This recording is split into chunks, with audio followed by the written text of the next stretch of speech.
और आइए बड़ी खबर के साथ शुरुआत कर लेते हैं। दिल्ली में धमाके को लेकर गृह मंत्री की बैठक अब से कुछ देर बाद 11 बजे कर्तव्य भवन में बैठक होगी। एनआईए के डीजी, आईबी के डायरेक्टर यहां इस मीटिंग में मौजूद रहेंगे। गृह सचिव, पुलिस कमिश्नर भी इस बैठक में शामिल होंगे। जम्मू कश्मीर पुलिस के डीजीपी वर्चुअली इस मीटिंग से जुड़ने वाले हैं। कल देर शाम 6:30 बजे के आसपास जो धमाका हुआ, अब इस धमाके के पीछे की वजह क्या है, कौन है इस धमाके के पीछे, सच्चाई क्या है, हर एक एंगल से जांच हो रही है। गृह मंत्री अमित शाह देर रात से ही एक्टिव है। आप देख रहे हैं जैसे उनको इस बारे में जानकारी मिली उसके बाद वो तुरंत हॉस्पिटल पहुंचते हैं, वहां पर घायलों से मुलाकात करते हैं। और अब अपडेट इस वक्त ये है कि गृह मंत्री अमित शाह अब से कुछ ही देर बाद 11 बजे बैठक करने वाले। हालांकि सुबह पहले 9:30 बजे का वक्त था, लेकिन फिलहाल बैठक का समय 11 बजे कर्तव्य भवन में बैठक होगी। एनआईए के डीजी, आईबी के डायरेक्टर इस मीटिंग में मौजूद रहने वाले। गृह सचिव, पुलिस कमिश्नर भी इस बैठक में मौजूद रहेंगे। जम्मू कश्मीर पुलिस के डीजीपी वर्चुअली इस मीटिंग से जुड़ने वाले हैं। देखिए, हर कोई ये जानना चाहते हैं कि आखिरकार ये धमाका हुआ कैसे, इसके पीछे की वजह क्या है। ये तमाम अभी वो सवाल हैं जिनका जवाब मिलना बाकी है।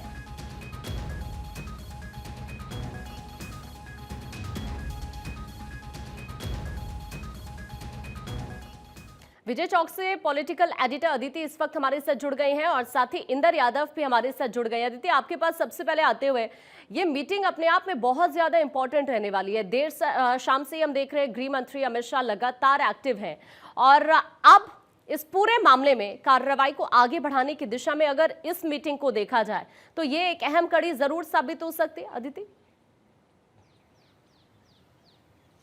बिल्कुल विजय चौक पे हैं और हम मूव कर जाएंगे कुछ ही क्षणों में आपसे बात करने के बाद अमित शाह के रेजिडेंस के बाहर, क्योंकि अपडेट ये आ रहा है कि अमित शाह के रेजिडेंस पे ही ये बैठक होने वाली है। सब तमाम ऑफिशियल्स और जो जीडीपी जुड़ेंगे जम्मू कश्मीर के, वो भी वहीं पर जुड़ेंगे। इसलिए पहले ये हम लोग इधर यहाँ पर इसलिए थे क्योंकि नॉर्थ ब्लॉक में बैठक होनी थी, फिर कर्तव्य भवन, और लेकिन अभी अपडेट आ रहा है कि अमित शाह के आवास पर होगी। देखिए, बहुत गंभीर मसला है, बहुत चिंताजनक बात है और पूरी रात भर में काफ़ी सारे डेवलपमेंट्स आए हैं।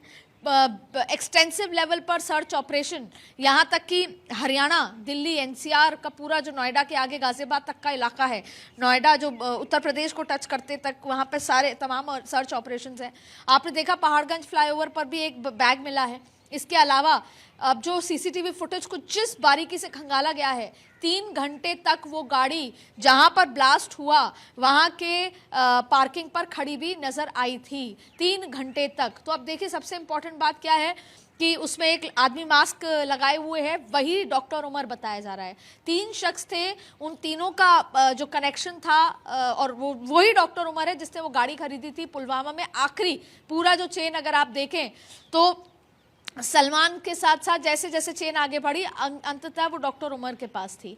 और अब आप देखिए कि जो इसका सारे का कनेक्शन उससे भी लेकर जोड़ा जा रहा है कि जो 2900 केजीज का जो अमोनियम नाइट्रेट मिला था, उसमें जो लोग पकड़े गए। इसके अलावा देखिए, उमर के भाई को डिटेन किया गया, दोनों भाई को, और उमर के जो माता जी को भी डिटेन किया गया है।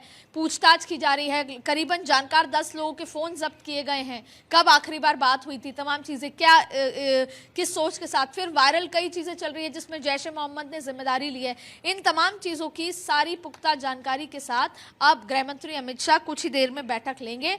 सबसे महत्वपूर्ण कड़ी ये है कि ऑपरेशन अब फरीदाबाद से लेकर पूरा दिल्ली एनसीआर से होते हुए ये ऑपरेशन अब, क्योंकि पुलवामा का अटैक कनेक्शन यहाँ पर आ गया है, तो जम्मू कश्मीर पुलिस, और देखिए जो तो फरीदाबाद में जो इतना बड़ी संख्या में अमोनियम नाइट्रेट पकड़ा गया था, उसमें भी जम्मू कश्मीर पुलिस के लीड की वजह से हुआ था।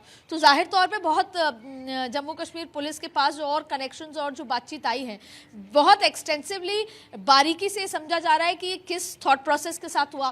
देखिए, जब भी ऐसी स्थिति होती है और जब देश के अंदर ऐसी स्थिति होती है, तो सबसे पहले एक बात का डर होता है कि क्या ऐसा कुछ कहीं और तो प्लान नहीं था।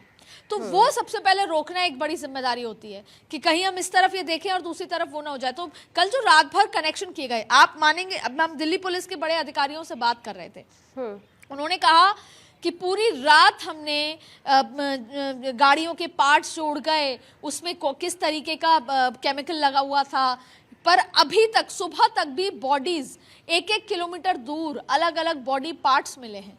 जबकि तो सब कुछ कलेक्ट किया गया रात भर डॉग स्क्वाड्स के हिसाब से, अलग अलग तरीके से तमाम एजेंसीज आप देखिए, पैरामिलिट्री हो, फॉरेंसिक हो, तमाम होने के बावजूद भी जब सुबह हुई तो 1-1 किलोमीटर दूर कई बॉडी पार्ट्स मिले हैं।